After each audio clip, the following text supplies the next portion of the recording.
8장 28절로 30절까지의 말씀입니다. 로마서 8장 28절로 30절 저하고 들어가겠습니다. 우리가 알거니와 하나님을 사랑하는 자 곧 그의 뜻대로 부르심을 입은 자들에게는 모든 것이 합력하여 선을 이루느니라.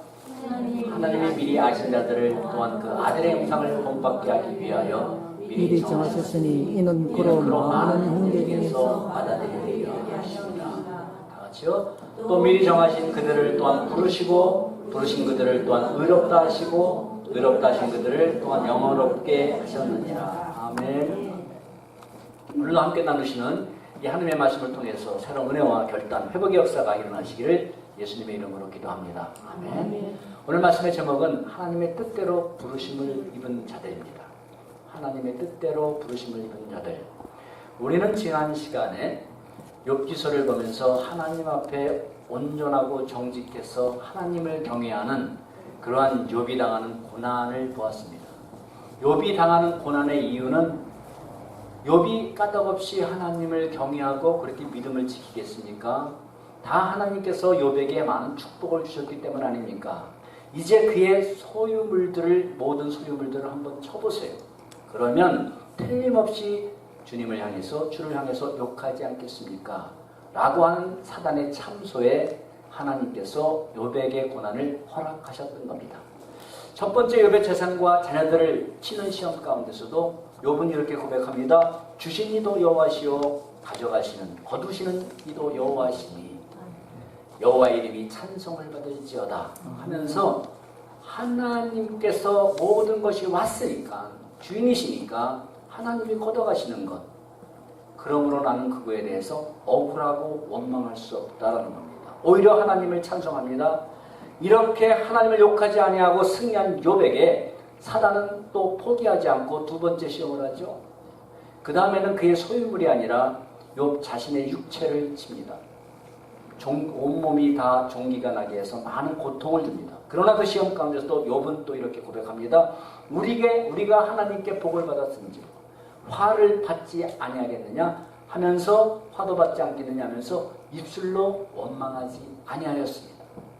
여러분, 이렇게 인생의 생사를 주관하시는 분은 하나님이신 사실 앞에 그는 원망의 죄를 범하지 않았던 겁니다.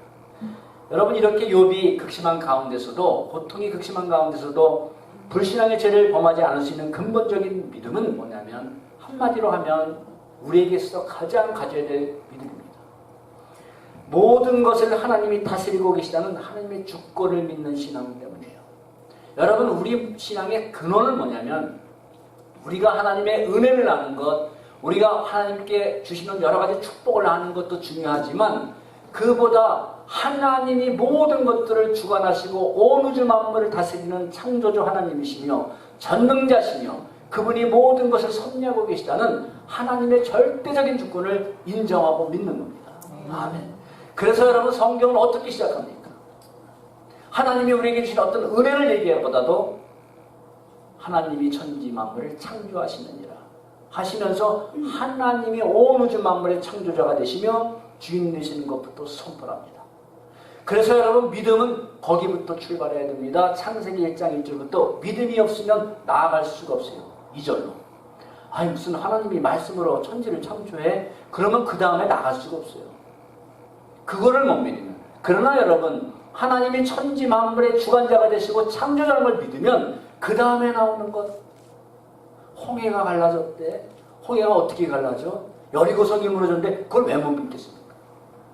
하나님이 온 우주 만물을 창조하셨다는 거예요. 말씀으로.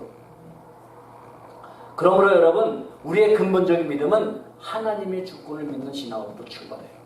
거기서부터 그 기반에서 출발할 때 우리의 믿음은 단단해지기 시작합니다.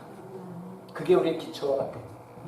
물론 여러분, 욥도 말씀을 보면 연약한 인간인지라 친구들이 와가지고 위로한다고 왔다가 자기 나름대로 욥의 고난을 해석하고 또 정죄함으로 말미암아 괴로워했습니다. 그래서 그도 자신이 태어나질 않았다고 하면서 생일을 저주하면서까지 고통스러워했습니다. 그러나 고통을 당한 욥은 뭐라고 고백합니까? 그러나 내가 가는 길을 그가 아시나니 그가 나를 단련시킨 후에는 내가 정금같이 순금같이 나오리라. 아멘. 자기의 인생을 향한 하나님의 선한 뜻을 고백하고 있어요. 지금 당하는 고난, 엄청난 고난이지만 이 고난을 통해서 하나님이 나를 향하신 선하신 뜻이 있다는 것을 그는 찬양하며 고백합니다. 그리고 또 이렇게 고백합니다. 욥기 마지막 42장에 내가 그동안은 주께 대해서 듣기만 하였었더니 이제는 주를 눈으로 배웠나이다. 아멘. 지난 시간 말씀드렸죠. 고난을 당하기 전에는 지식으로 알던 하나님, 막연하게 알던 하나님, 그러나 직접 내 눈앞에서 살아계신 하나님을 증거하는 하나님인 것을 만나보지 못했는데 이제는 이 고난을 통해서 하나님은 살아계시다. 그 누가 뭐해도 부정해도 나는 내 눈으로 보고 내가 만졌고 나를 만났고 내 삶 속에 역사하신 그 하나님을 부인할 수 없다. 이것은 증거와 같은 것이다 라는 것을 고백합니다. 이렇게 여러분 하나님의 경외하는 욥의 믿음을 무너뜨리려 했던 사단의 악한 의도를 하나님은 오히려 욥의 믿음을 더 정금같이 훈련시키고 더 살아계신 하나님을 체험하는 선한 뜻으로 하나님은 바꾸셨다는 말씀입니다.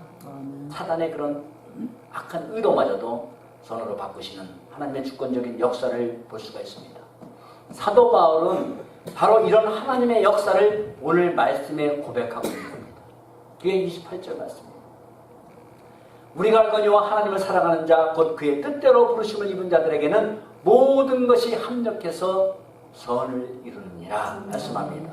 여러분 모든 일에는 과정이 있고 결과가 있죠. 그죠? 원인이 있고 여러분 우리가 살아가면서 과정의 순간들은 그때 눈에 보이고 체험이 되는데 결과는 이게 당장 보이질 않습니다. 그래서 기대도 하지만 염려도 되고 불안하기도 하고 걱정이 되고 그렇습니다. 결과를 모르니까.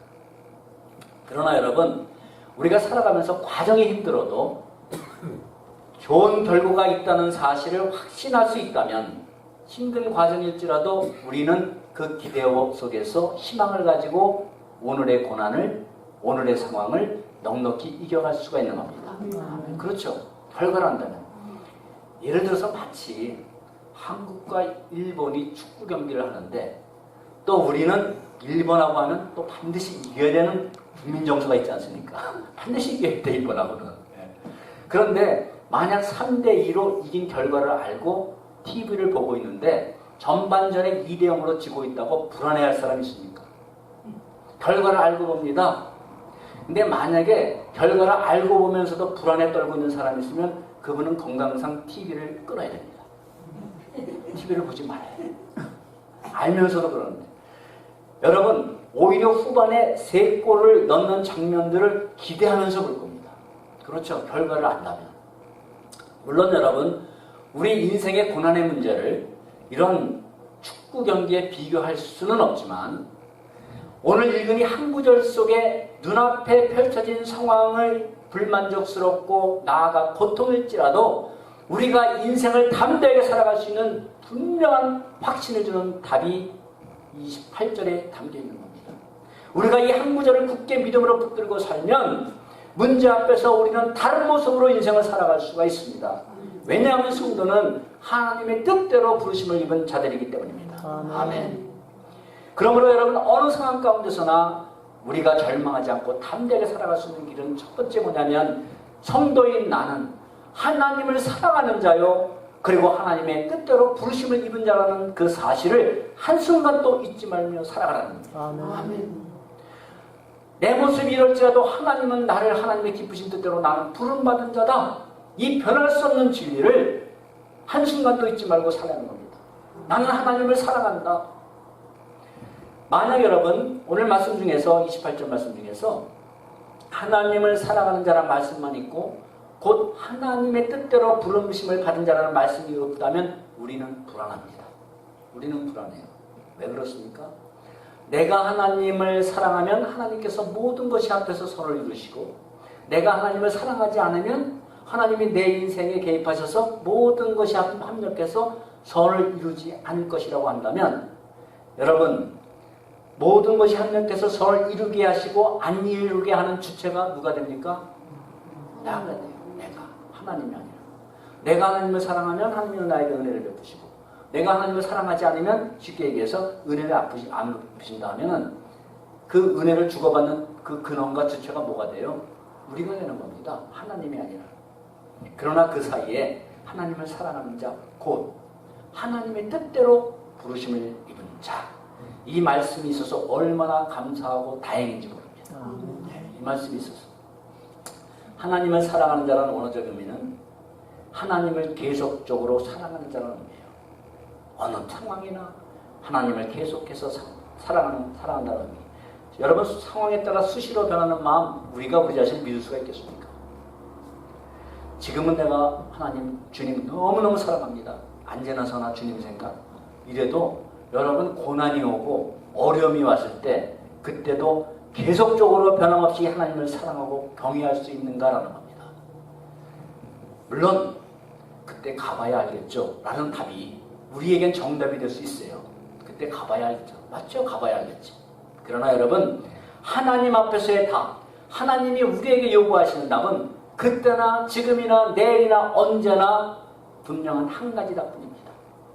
그때는 이렇게 답할 수 있었지만 내일은 어떻게 답할 수가 없습니다. 나가 아니라 예전이나 지금이나 내일 어떤 상황이 온다 할지라도 변하지 않는 한 가지 답을 하나님은 요구하시는 거예요. 우리에게는. 그때 가봐야 알겠습니다. 그건 우리끼리 답입니다. 그러면 여러분, 우리에게 희망은 뭡니까? 요한일서 4장 10절. 사랑은 여기 있나니 우리가 하나님을 사랑한 것이 아니요 하나님이 우리를 사랑하사 우리 죄를 속하기 위하여 화목제물로 그의 아들을 보내셨음이니라. 아멘. 우리가 하나님을 먼저 사랑한 것이 아니라 하나님이 우리를 먼저 사랑하셔서 우리의 죄를 대속하기 위해서 대속제물로 누구를 보내셨어요? 그의 아들을 보내셨어요. 우리가 받은 사랑이 그 사랑입니다. 하나님을 향한 우리의 사랑이 먼저가 아니라 하나님이 우리를 하나님의 자녀로 택해주시고 부르신 하나님의 사랑이 먼저라는 사실을, 하나님의 은소와 부르심에는 후회함이 없느니라 로마서 11장 사도 바울은 고백합니다. 하나님께서 저와 여러분들을 분명하게 자녀로 부르시고 택하셨다면 후회가 없으신다는 겁니다. 저 한재철이 저걸 괜히 불러가지고 말이야 내가 잘못 불렀네 그러지 않으신단 말입니다. 여러분들을 부르셨을 때는 우리가 우리 가운데 절망을 해도 하나님은 우리의 연약함과 우리의 불신앙이 때로는 모습을 보일 때 성령님이 근심을 하고 마음에 탄식을 할지언정 후회하지 아니하시는 하나님이세요. 할렐루야. 그래서 우리에게 소망이 있는 거예요. 하나님이 우리처럼 물론 이런 게 있다면 내가 잘못 불렀어 하면서 우리를 생명책에서 구원한 하나님의 자녀의 리스트에서 우리의 행동을 보고 빼버린다면 어떡하겠습니까? 하나님은 우리를 부르신 전능하신 하나님이기 때문에 우리의 어떠함에도 불구하고 사랑을 베푸셨어요. 홍해를 건너게 하셨습니다. 이스라엘 백성들을. 그들이 뭘 잘했습니까? 그리고 나서 그들의 수많은 불신앙 가운데서도 하나님은 그들을 버리지 않으시고 끝까지 하나님의 백성답게 살도록 이끄시고 먹이시고 때로는 잘못 갈 때 사랑의 매도 치시면서까지 가나안 땅에 들어가게 하신 하나님이십니다. 할렐루야. 우리의 인생의 정도 똑같아요. 그것이 바로 하나님이 우리를 구원하시는 은혜만이 아니라 우리를 끝까지 인도하시는 이끄시는 하나님의 은혜입니다. 에베소 1장 4절 5절에도 여러분 아시죠? 곧 창세전에 그리스도 안에서 우리를 택하셨다고 부르셨어요. 우리가 믿기 전에 창세전에. 이걸 어떻게 인간의 머리로 이해할 수가 있겠습니까? 그 기쁘신 뜻대로 우리를 예정하셨다고 증거합니다. 우리를 하나님의 뜻대로 택하시고 부르셨다는 이 말씀 속에는 두 가지 의미가 담겨 있는 거예요. 우리를 택하시고 부르셨다라는 것은 첫 번째는 하나님의 뜻대로 우리를 구원하시기 위하여 불렀다는 거예요. 처음에는 구원하시기 위하여. 그 다음에 뭡니까? 하나님의 뜻대로 부르셨기 때문에 하나님의 뜻을 위해 살도록 부르셨다는 의미입니다. 하나님의 뜻대로 우리를 구원에 이르도록 부르셨다. 또 하나님의 뜻대로 부르셨으니까 뜻대로 살도록 하나님의 기뻐하시는 뜻대로 우리를 예정하셨다 하셨으니까 우리의 기쁨이 아니라 하나님의 기쁨을 위해 살도록 우리를 부르셨다는 두 가지입니다. 그러므로 여러분 우리의 부르심은 항상 구원의 부르심과 사명의 부르심 두 가지입니다. 나 구원받았네 나 구원받았네 그것만 계속 외치고 살면 안 돼. 구원받았으면 그 다음에는 기쁘신 뜻대로 살아야 되는 열망이 있어야 된다 이 말씀입니다. 이게 우리를 부르신 목적이기 때문에요. 그리고 이 두 가지 부르심의 최종적인 목적은 뭐냐? 바로 하나님의 영광입니다. 아멘. 하나님의 영광. 구원으로 부르심과 동시에 사명으로 부르시면 오직 하나님의 영광이에요. 이 분명한 진리를 놓치고 살면 우리 인생의 주인이 누가 됩니까? 내 자신이 되고 맙니다. 나 구원받았다. 감사합니다. 그렇다면 어떻게 살아야 될 것인가? 그 다음 단계로 넘어가지 않으면요, 항상 예수님을 믿는다면서도 항상 내 인생의 주인은 누가 돼요? 내가 돼요. 항상.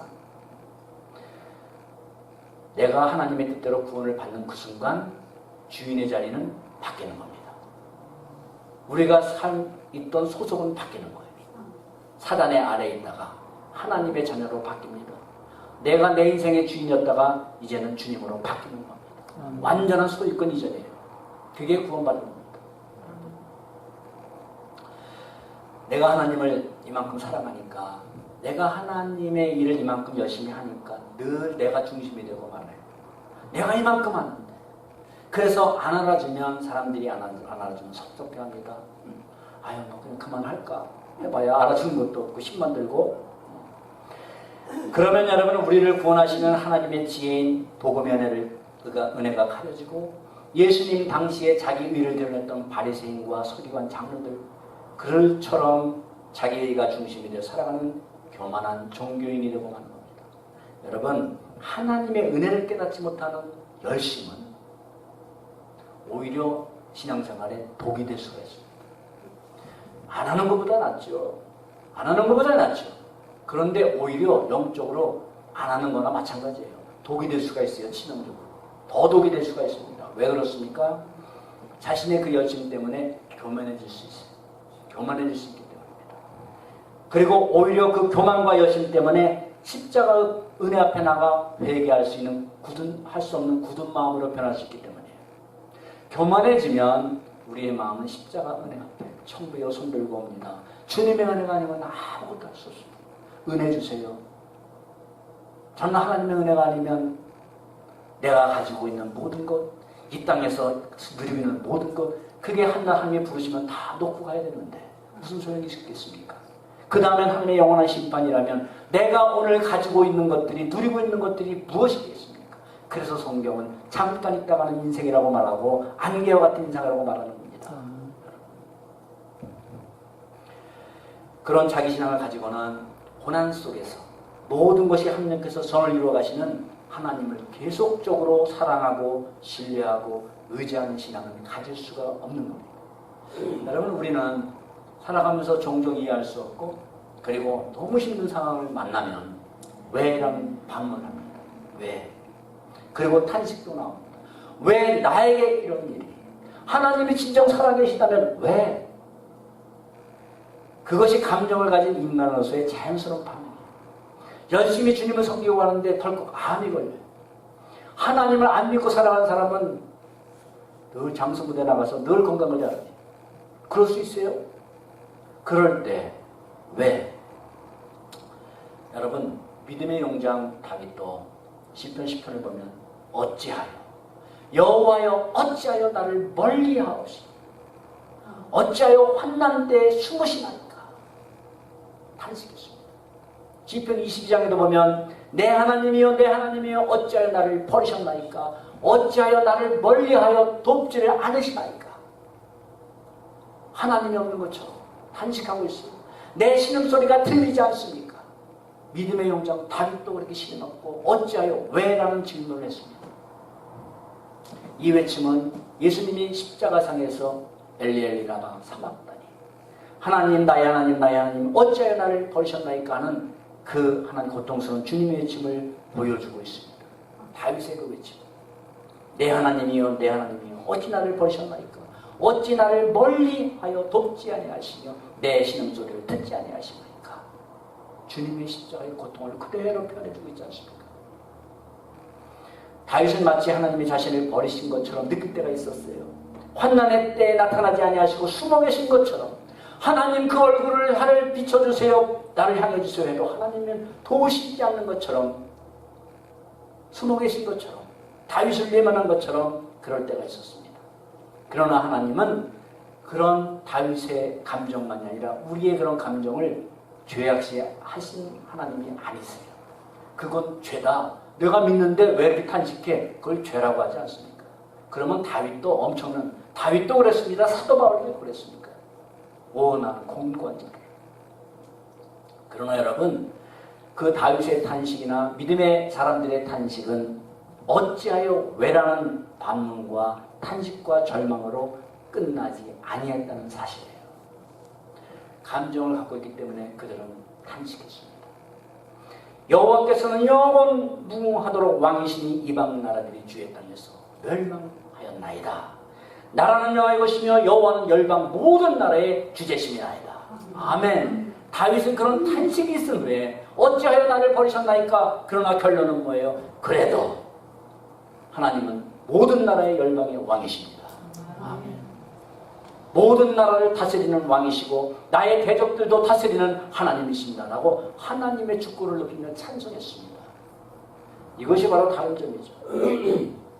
바로 이것이 하나님의 뜻대로 부르심을 입은 자녀들을 끝까지 사랑하시고 하나님의 이름의 영광을 위하여 반드시 회복시키시고 마침내 승리케 하시는 하나님의 주권을 믿는 그 믿음 안에서만 고백할 수 있는 신앙 고백이며 삶인 줄 믿습니다. 아멘. 하나님의 그 주권과 통치를 믿지 않으면 이 고백을 할 수가 없어요. 이러다가 나는 죽는구나, 망했구나, 이렇게 되고 말지 않습니까? 나는 아무 죄가 없는데, 사울을 대적하지 않았는데 왜 내가 이런 고생을 하면서 죽임을 당하려고 죽음의 두려움 속에서 쫓아다녀야 되는가? 절망할 수밖에 없는 거예요. 그러나 그 모든 상황도 하나님이 주고 빨아가시고 계시다. 이 믿음으로 이길 수 있는 줄 믿습니다. 아멘. 로마서 8장 32절 말씀하죠. 자기 아들을 아끼지 아니하시고 모든 사람을 위하여 내주신 이가 어찌 그 아들과 함께 모든 것을 주시지 않겠느냐라는 겁니다. 여러분, 그의 사랑하는 독생자 예수 그리스도를 십자가에 내어주신 그 하나님이 어찌 뭐가 더 아까워서 우리 예수님과 함께 모든 것을 주지 않겠느냐라는 겁니다. 여러분, 안 주시는 것은요, 기도할 때도 안 주시는 것은 하나님의 주권적 은혜, 전능하심의 생각과 전지하심으로 볼 때 그게 지금 주어서는 독이 되고 가시가 되기 때문에 지금은 때가 아니기 때문에 안 주시는 줄 믿습니다. 그러니까 하나님이 아니다라는 그 음성도 기도 가운데 들어야죠. 아니다는 음성을 무시하고 계속 달라고 하면 피차 안에 필요한 겁니다. 기도하고 울부짖는 우리도 피곤하고 하나님도 이미 아니다라고 좀 깨달으라고 하는데 계속 못 깨닫고 그 기도를 들어야만 하나님도 피곤하시다 이 말씀이죠. 그러므로 여러분, 우리는 바로 하나님의 사랑을 받은 자가 하나님의 뜻대로 부르심을 입은 성도입니다. 그러므로 여러분, 우리가 잊지 말 것은 우리는 하나님의 뜻대로 부르심을 입은 자란 하나님의 사랑을 받은 자다라는 겁니다. 아멘. 하나님의 사랑을 잊지 않기를 바랍니다.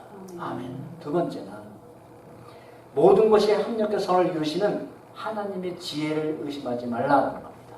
첫 번째는 하나님의 사랑을 의심하지 말라는 거죠. 두 번째는 하나님의 지혜.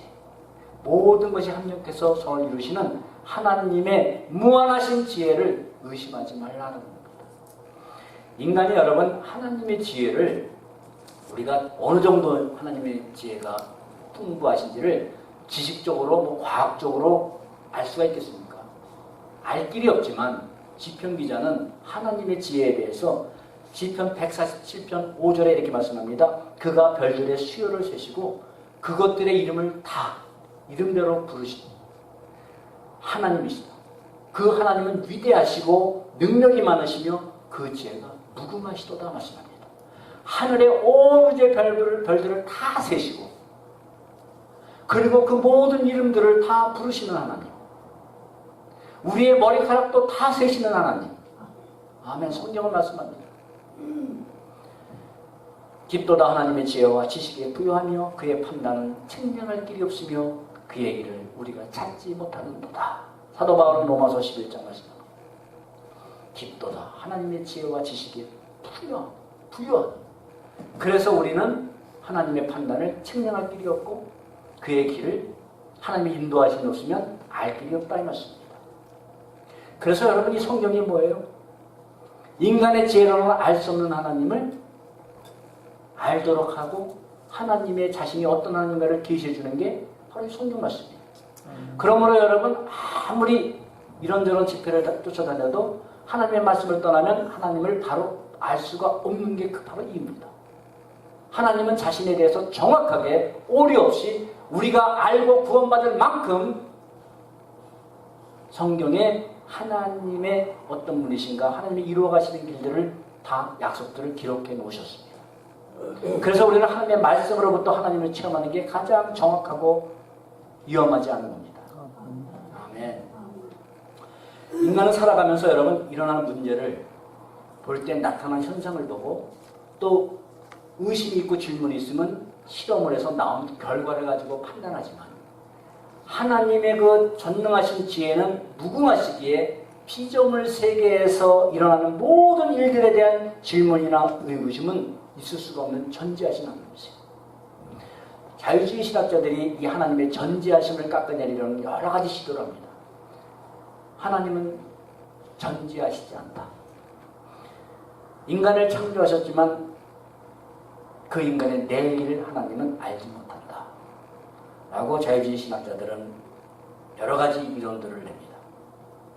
그러나 여러분 그들의 영적 무지 앞에 하나님의 전지전능하심은 조금도 손상될 수 없으신 하나님이세요. 아멘. 인간이 뭐라고 해요? 여러분 모든 것이 합력해서 선을 이룬다는 이 말씀. 이 말씀 속에는 무한하신 하나님의 지혜로 모든 것이 합력해서 선을 이루는 결과를 보이실 때까지 피조물인 인간인 우리의 지혜로 가지고 그때그때 일어나는 현상을 보고 하나님의 뜻을 알 수 있다는 말씀이 없다는 말씀이에요. 제가 길게 얘기했지만 짧게 얘기해서 무한하신 하나님의 지혜로 이루어가는 일들을 우리가 오늘 일어나는 현상만 보고 하나님이 이런 뜻이 있으시겠구나 라는 것을 그때그때 현상을 보고 알 수 있겠냐 없겠냐 이 말씀이에요. 이건 이해가 되시죠? 알 수가 없다는 말씀이죠. 알 수가 없다. 오늘 내가 당하는 고난에 대해서 이 고난의 너머에 뭐가 하나님이 뭘 예비해 놓으시고 어떻게 이루어가실지 우리는 알 수가 없어요. 그렇잖아요.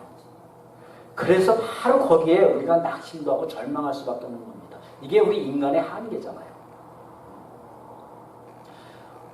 오늘 굉장히 정말 렌트비를 못 낼 정도로 굶고 있는데 사람이 내일 우연히 어떤 사람이 지나가다가 지금 말로 복권을 줬다고 해보세요. 근데 가만히 내일은 어떤 사람이 나를 복권을 줄 건데 그게 밀리언어가 되는 거다 하면 오늘 밥을 굶어도 걱정하겠습니까? 안 하겠습니까? 안 하죠. 근데 내일을 모르기 때문에 이게 내일을 더 고통스러운 날이 될지 모르니까 그게 절망스럽고 낙심하게 되는 이유입니다. 그래서 이게 우리 하나님의 지혜를 깨닫지 못하기 때문에 사도 바울도 깊도다. 판단할 수 없고 길을 찾을 수 없도다. 그걸 모르기 때문에 우리가 낙심하고 절망하는 거예요. 만약에 여러분 하나님께서 또 예를 들자면 우리가 지난 시간 욥기를 한 것처럼 욥에게 욥아 사단이라는 놈이 이렇게 너를 시험하라고 나한테 해서 내가 마지못해서 내가 허락했다. 그러니까 내가 앞으로 무슨 일이 일어나도 믿음을 변치 아니하고 끝까지 믿음을 지켜라. 그러면 내가 나중에 전부 다 갑절의 축복을 주실 것이다. 힘내라 욥. 이랬으면 욥이 그러면 욥이 절망하겠습니까? 지금 하나님과 사단의 대화를 욥은 알지를 못해요. 천상에서 일어난 일이기 때문에 욥은 이 땅에 있고 그 말씀이 배경이요. 그러니까 욥은 왜 나에게 이런 일이 일어난지를 알지를 못해요. 만약에 그 왜 그것을 다 설명해줬다면 욥은 그래도 담대하게 그 고난을 어마어마한 고난이지만 그래도 아무 절망 없이 낙심도 없이 나갔을 거예요. 그런데 이런 재난을 만나는 이유도 말씀을 안 해주시고 나중에 그런 복이 기다리고 있다는 무슨 보증도 안 해주시고 이게 욥만이 아니라 우리도 고난의 터널을 통과하는 시간이 이렇기 때문에 너무 어렵다는 말씀이죠. 어렵잖아요. 그럼에도 여러분 하나님께서 우리에게 말씀하시는 것은 무궁하신 하나님의 지혜를 믿고 의지하라는 겁니다. 아멘. 그럼에도 하나님은 너를 사랑하신다는 것과 이 상황 가운데서도 결론은 너를 사랑하기 때문에 선을 이루시는 하나님의 지혜를 믿으라는 겁니다. 아멘. 악을 선으로 바꾸시고 슬픔을 찬송으로 바꾸시는 선하신 하나님의 지혜를 굳게 붙들라는 겁니다. 이게 우리에게 주시는 메시지예요. 알 길은 없지만 내가 너를 사랑한다. 그리고 결론은 하나님의 깊으신 선이다. 사랑하는 자에게는 선을 갚아주잖아요. 선이다. 이건 변할 수 없는 진리라는 것을 굳게 붙들라는 겁니다. 하나님의 뜻대로 부르신 자녀들을 향한 하나님의 무궁하신 지혜는 어느 상황을 지나가든지 결론은 뜻대로 부르심을 입은 저와 여러분들 사랑하신다는 것과 선을 이루신다는 그것입니다. 아멘. 성경이 말씀하는 선 뭐예요? 하나님의 뜻이 이루어져서 하나님의 영광을 드러나게 하시는 것, 그것이 선이에요. 그래서 하나님의 뜻과 무관한 것은 성경이 말하는 선이 아닙니다. 하나님의 영광이 드러나지 않는 것은 이것은 세상에서는 선이지만 하나님의 기준에서는 선이 이루시는 선이 아니에요. 그러므로 여러분 선의 절대적인 기준은 뭐냐? 하나님의 뜻입니다. 선의 기준이 뭐냐? 하나님의 뜻. 여러분 세상에는 선한 기준이 각 나라마다 저기마다 다 틀려요. 그렇지 않습니까? 어느 나라에서는 아내를 한 명만 맞이하는 게 그게 도덕적으로 선한 거예요. 그런데 어느 나라가는 일부 다처제가 또 그게 또 잘못된 게 아니에요. 그러니까 나라마다 틀린 겁니다. 그렇지 않습니까? 만약 여러분 세상의 평가를 보면 바울의 인생은 정말 모든 것이 합력해서 선을 이루는 인생이 아니라 아예 그냥 모든 것이 합력해서 고난을 이루는 인생이에요. 모든 것이 합력해서 고난을 이루는 인생입니다. 보세요 여러분. 요즘 말로 하면 좋은 학벌과 지식과 명예와 당시 로마 시민권이라는 그 모든 든든한 신분을 가지고 있으면서도 변변한 집 하나 없어요. 집 하나 없고 돌아다니면서 좀 여기가 좀 괜찮다 해서 머물고 싶으면 또 핍박하고 죽이려는 사람들 때문에 또 도망을 가요. 사실 말이 좋아서 선교 여행이죠. 그게 여행입니까? 다니면서 돌에 맞아서 예? 어디로 내팽개쳐지고 또 죽이려는 사람을 피해서 또 담을 타고 또 내려오고 이게 무슨 여행이겠습니까? 그렇게 다니면서 또 여러분 안타까운 건지 아니면 정말 사도 바울이 현명한 선택을 한 건지 모르지만 결혼도 못 해보고 혼자 또 살았습니다. 그러다 뭐 돈이라는 많습니까? 천막 빚는 일, 그런 일 하면서 또 성도들의 후원을 받아서 살아가는 것이 사도 바울의 삶 아닙니까? 그토록 가길 원했던 로마.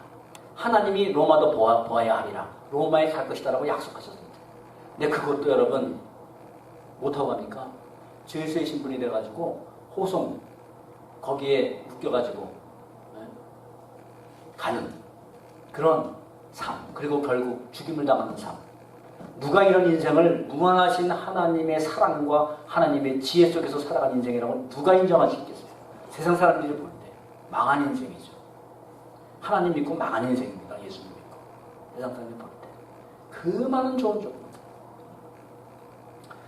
그러나 여러분 그의 인생의 모든 사건들은 그리스도의 복음이 확장되어지고 마침내 가이사 앞에 서야 하리라는 주님의 뜻하신 대로 로마로 가게 돼서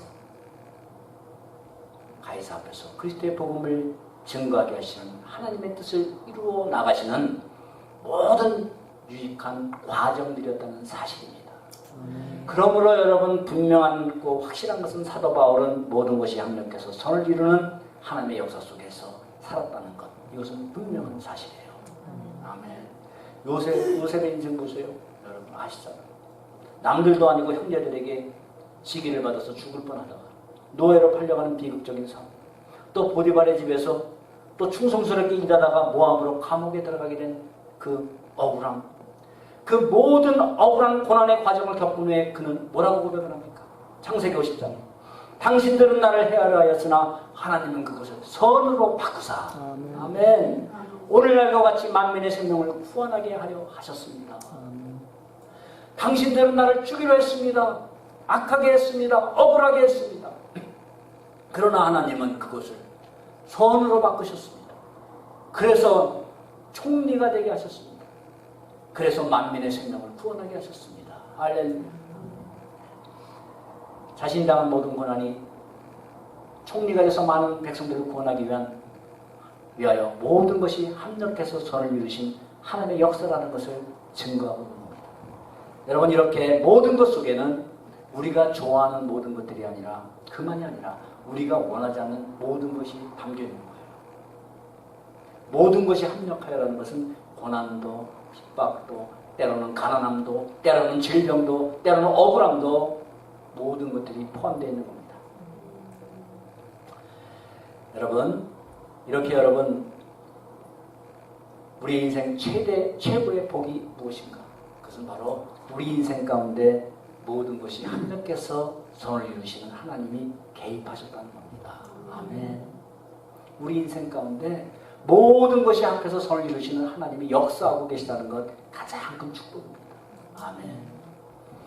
모든 것이 합력한다는 것은 우리 인생 가운데, 과정 가운데 일어나는 모든 것들이 다 단편 사건으로 끝나는 것이 아니라, 다 점이 아니라 선으로 연결이 된다는 말씀이에요. 모든 것이 함께 일하고 하나님의 뜻을 이루기 위해서 서로 유익하게 돕는다는 의미가 합력한다는 의미예요. 하나님의 뜻을 향해 가는데 서로 합력합니다. 우리의 고난도, 때로는 우리의 가난도, 우리의 질병도, 우리의 모든 억울한 사건들도 다 합력해서 돕는다는 거예요.